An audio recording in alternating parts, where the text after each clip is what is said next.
आपका एक ख़ास लिबास है, गहरे ब्राउन रंग की पगड़ी, सफ़ेद लिबास, क्या इसमें कोई हिकमत है? सादगी तो है ना जी, इसमें तो कोई मानेगा ना हमारी सादगी कि हमारे कपड़े भी महंगे नहीं है, हमारी रोटी भी महंगी नहीं है, हमारी रिहाइश भी महंगी नहीं है, हमारी गाड़ी भी महंगी नहीं है, हमारा मिलना भी 10-12 फैक्ट्रियों से गुजर कर आना ये भी नहीं है। और मैं तो एक आम बंदा भी आ जाए तो मैं उसको मिल लेता हूँ। और कोई कहे जी मेरे अब्बा जी फौत हो गए तो आपने 40वें पर आना है, तो मेरी साइकिल भी ना जा सकती हो तो लड़के उठाकर भी उस गली में मुझे ले जाते हैं, लो जी यहाँ 10 मिनट आप तकरीर करें, तो मैं वहाँ भी पहुँच जाता हूँ, और बगैर प्रोटोकॉल और बगैर सिक्योरिटी के। सोचते तो होंगे करोड़ों वोट मिल जाएं, वजीर आजम बन जाएं, तो पहला काम क्या करेंगे? पहली बात तो यह है कि मैं वजीर आजम कभी भी नहीं बनूंगा, ना सदर बनूंगा, ये पक्की बात है। किसी और को बनाएंगे? और ही लोग आएंगे, हम जो है पीछे ही बैठेंगे और उनको बताएंगे कि वो रोज़ाना उनको हज़रत उमर बिन अब्दुल अजीज़ ने बंदा रखा हुआ था, फरमाया था कि जब भी मैं कोई गलत बात करूं तो मुझे कहना है उमर अल्लाह से डरना।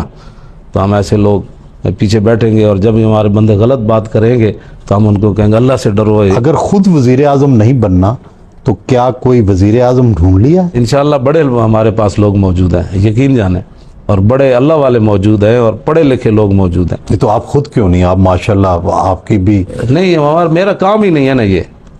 आप जिस तरह जानते, मैं तो बस इकबाल पढ़ाऊंगा लोगों को, कुरान पढ़ाऊंगा, हदीस। मैं आप सही बताऊं, अगर हमें हुकूमत मिल जाए ना तो पाकिस्तान में कोई हमारा नौजवान जो है वो उसको ग्रामर, ये नहीं होगा कि उसको ग्रामर नहीं आती, हम उनको ऐसे सस्ती ग्रामर पढ़ा देंगे। वो कैसे? देखें तो सही ना जी, वो इंशाल्लाह हमारे पास वो इस तरह का वो है ना अलादीन का चिराग। तो मैं ये पढ़ाता भी रहा हूँ और मैं बिल्कुल 200 बंदा भी मैं पढ़ाता रहा हूँ और बाकी सबक भी पढ़ाता रहा हूँ। और मुझे थकावट 5 घंटे में खड़े होकर भी लिखता रहता था और पानी भी नहीं पीता था, फिर भी जो है वो मुझे थकावट भी नहीं होती थी। और लोग कहते हैं ये सोने का कुछ तक खाता है, जिस तरह उन्होंने आपको साहबजादा साहब ने बताया कि मैं तो अचार से रोटी खा लेता हूँ। मेरी रोटी का खर्चा अगर घर ना हो तो 3 रुपये है एक टाइम का, 2 रुपये 4 रुपये की वो क्या कहते रोटियाँ मैं 2 लेता हूँ, खाता 1 हूँ। 2 रुपये की 1 रोटी और अचार की 1 डली। तो इतना सस्ता कोई लीडर है पाकिस्तान में जिसकी रोटी का खर्चा 6 रुपये यौमिया हो? अल्लामा साहब ये फरमाएं कि आम तौर पे तासुर हमारे जो लोगों में है कि जो उलमा हजरात हैं, जो मौलवी हजरात हैं, ये बड़े शिद्दत पसंद हैं। जहाँ इनकी दुनिया में हुकूमत आई या माजी में या आएगी, वहाँ पाबंदियाँ लगा देते हैं माशरों पर, और ख़वातीन को सबको पर्दे करवा देंगे, सब के लिए मस्जिद जाना लाजम कर देंगे। तो आप किस तरह की इस्लामी रियासत देखते हैं? माजी में मसलन कहाँ औरतों पर क्रिश्चियंस में प्योरिटन की गवर्नमेंट आई, वो फिर वो उनकी बात करें ना। हमारी तो उम्र ईरान के अंदर इनकलाब आया, तो ईरान में अब भी वो औरतें जो हैं वो कहाँ जाती हैं, वो उनका सारा मामले बाज़ारों में जाती हैं, वो उनकी मुलाजमतें करती हैं, सारे ड्राइविंग करती है। कहाँ ये ऐसे, ये तस्वीर गलत है। सऊदी अरब में था, सऊदी अरब में मौलवी थोड़े आए थे, वो तो एक शाही ख़ानदान आया था जिसने, इस्लाम में तो शहनशाहियत का तस्वुर ही नहीं था। इस्लाम में जमहूरियत का तस्वुर है क्या? नहीं, इस्लाम में जमहूरियत का तस्वुर नहीं है। जमहूरियत के लिए हम इसलिए आया है कि जमहूरियत को आला बनाएं, इस्लाम को तख्त पर लाने के लिए। तो क्या आप एक दफ़ा बरसरे इक़्तिदार आ गए तो उसके बाद इस्लामी निज़ाम कायम हो जाएगा? क्या उसके बाद भी इलेक्शन होंगे या नहीं? क्यों नहीं होंगे इलेक्शन? ये बिल्कुल तसर छोड़ दे, इंशाअल्लाह कौम खुद चाहेगी कि जनाब जिस तरह मदाइन से सहाबा निकल रहे थे, ईसाई फौजें आ रही थी ना, तो ईसाई ऐसे दामन पकड़ कर खड़े थे, या अल्लाह इन फरिश्तों को फिर वापस ला। ये कैसे लोग वापस जा रहे हैं, हालांकि उनके हम मज़हब आ रहे थे। तो हम ऐसे इस तरह का निज़ाम ले आएंगे कि जिस निज़ाम के अंदर, ये तो इनकी हुकूमत आई ना, अगर हमारी पता चलता ना हमारी है तो उस वक्त से झुगियाँ शुगियाँ ख़त्म हो चुकी होती। इनको अच्छे तरीके से हमने रोटी पानी देना शुरू कर देना था। अय्याशी जब करनी किसी ने नहीं है। फ़र्ज़ करें इस बार ही आपकी हुकूमत आ जाती, तो क्या आपके पास ऐसी सोच और इंतज़ामात हैं कि आप मुल्क को तब्दील कर सकते हैं? मैं कहता हूँ जी, जिस दिन उमर बिन अब्दुल अजीज़ ने सिर्फ मस्जिद में खुतबा दिया था ना, घर जाते हुए आधा इस्लाम नाफिज हो चुका था। इस्लाम नाफिज होता है अपने आप पर। पहले आपने कहा कि आज के बाद उमर बिन अब्दुल अजीज़ के तमाम बीवी की जायदाद जो है वो कौम के ख़जाने में जमा, वरना बीवी को तलाक। तो भाग उमर रखना है या पैसे रखने हैं? उसने कहा नहीं, उमर रखना है। तो फिर अरबपति लोग सुबह तक जो है ना फुटपाथों पर सोए हुए थे, आज उमर बिन अब्दुल अजीज़ आ गया। वो तो दौर नहीं आ सकता, लेकिन तब्दीली एक दिन में ज़रूर आएगी कि लोग देखेंगे अय्याशियाँ ख़त्म हो जाएंगी। और क्या क्या करेंगे? जब अय्याशियाँ ख़त्म हो जाएंगी, कौम के ख़जाने पर बोझ ख़त्म हो जाएगा, और इतना बड़ा जनाब, किसी की 10 लाख तनख्वाह और किसी की 10,000 तनख्वाह, सबकी बराबर होगी? नहीं, बराबर नहीं होगी। वो तो बदर, साहब बदर के बराबर तो बाकी साहबा नहीं थे ना, तो होगी, लेकिन इतना नहीं होगा कि एक आदमी भीख मांगता रहे सारी ज़िंदगी और दूसरा जो है वो मालात ही बनाता रहे और यूरोप में भी जाकर माल ख़रीद ले और यहाँ थर के बच्चों को दूध भी ना मिले, और औरतें अपने बच्चे लेकर चौक में खड़ी हो जाएं, किराया नहीं अदा कर सकती, वे बच्चे बराए फ़रोख्त है, और नहरों के अंदर अपने बच्चों समेत छलांग लगा दे अपने बच्चों को। मैं तो तसव्वुर करके कांपता हूँ वो बच्चियाँ जिनको माओ ने ज़बह किया, क़यामत वाले दिन वो हुजूर के सामने पेश होंगी, हुजूर आपने तो सैर होकर रोटी भी नहीं खाई, तो मुझे बताएं मेरी माँ ने क्यों ज़बह किया था। इसका उम्मत के पास कोई जवाब नहीं है।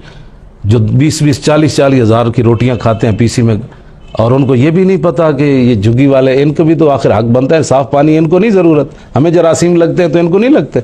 ये झूठ बोलते हैं तब्दीली की। इमरान तब्दीली अगर चाहता ना तो पहले दिन ही आते हुए कहता जी आज के बाद बनी गाला वाला महल जो है वो मैं बेच रहा हूँ और ये सारे गरीबों पर तकसीम कर दिया, झुग्गियों को सबसे पहले मैं अपना माल देता हूँ।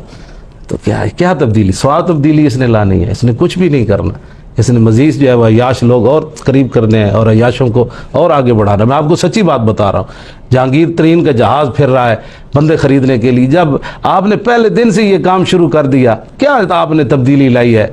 पहले जहाज़ों में नहीं, वो छांगा मांगा में लोग खरीदे जाते थे, अब आप जहाज़ों में अहमदाबाद नहीं वो F-16 में खरीदे जाएंगे लोग। ये नहीं, तो ये तब्दीली है जहाज़ों में, पहले तो छांगे मांगे में होते थे जो। ये बिल्कुल गलत है, कुछ नहीं ये कर सकते। मैं आपको सच्ची बात बता रहा हूँ, आप लाख मेरे बारे में बात करें, इस्लाम के बगैर कभी भी तब्दीली नहीं आएगी मुसलमानों में। आप माशाल्लाह बड़े साहिब मुतालिया हैं, तो आप हल्की फुल्की चीज़ें भी पढ़ते हैं, कोई आप एंटरटेनमेंट, कोई तफरीह भी करते हैं, या इसी तरह संजीदगी से हर वक्त? नहीं, मैंने वो पार्लियामेंट से बाजार हुसन तक भी मेरे पास हैं, और बाजार हुसन से पार्लियामेंट तक भी मेरे पास है वो किताबें। कभी गाने भी सुने? जी नहीं, गाने नहीं सुनते, ये तो हुजूर ने मना फरमाया। अच्छा, और कोई ऐसी तफरीह जिससे आप खुश होते हो? तफरीह का टाइम ही नहीं है हमारे पास, रोटी खाने का टाइम नहीं। बाज़ दफ़ा मैं यहाँ बैठा रहता हूँ, सुबह की अजान का टाइम हो जाता है, रोटी मेरी ऐसी रह जाती है।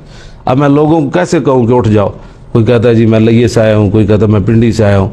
तो मैंने कहा ये क्या सोचेंगे कि मौलाना रोटी के लिए हमें छोड़कर चले गए। आप क्या समझते हैं कि कितने अरसे में आप अपना मकसद जो है वो हासिल कर लेंगे, इक़्तिदार और इस्लाम जो है वो नाफिज हो जाएगा पाकिस्तान में?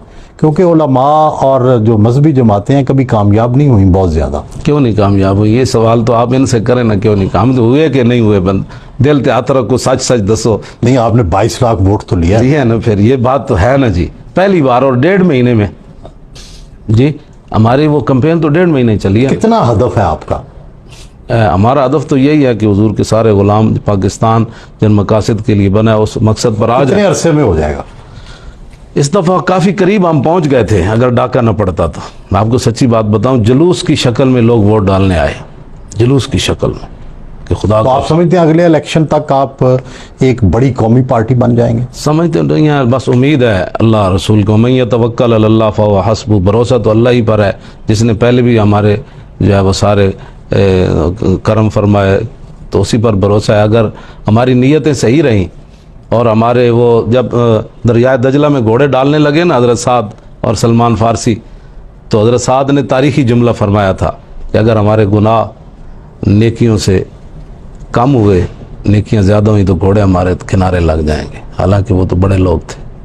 तो अगर हमारे जमात के लोग मुखलिस रहे और वाक़यातन ही हम इस्लाम के साथ मुखलिस और नेकियां करते रहे, गुनाह हमारे न बढ़े, तो फिर अल्लाह ताला में कामयाबियाँ देगा। अगर गुनाह हमारे बढ़ गए, बाद लोगों की तरह आया ही आया, छाया ही छाया, ले गया वो आया, और अंदर से खाली। भाई तो क्या तालीमी निज़ाम में भी तब्दीलियाँ लाएंगे? तालीमी निज़ाम तो बदलना क्या है, वो तो ये तो इकबाल कहता है कि वो कहा एक लुर्द फरंगी ने अपने पिसर से कि मंजर वो तलब करके आँख ना हो कभी सैर, सीने में रहें राज मुलूकाना तो बेहतर, करते नहीं कभी महकूम को तेगों से ज़ेर, और तालीम के तेज़ाब में डालकर इसकी खुदी को हो जाए मलाइम तो जिधर चाहे से फेर, और तासीर में अक्सीर से बढ़कर है ये तेज़ाब कि सोने का हुमाला हो तो मिट्टी का एक ढेर।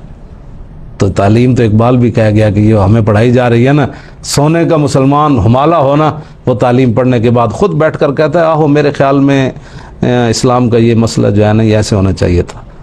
वो सोने का पहाड़ वो तालीम मिट्टी बन गया है। तो तालीमी निज़ाम तो इंशाल्लाह खुद ही बदला जाएगा जब मुसलमान। तो ये नहीं कि हम ख़त्म कर देंगे, हमारे बच्चे बड़े बड़े आला ओहदों पर जाएं, दुनिया की तालीम पढ़े,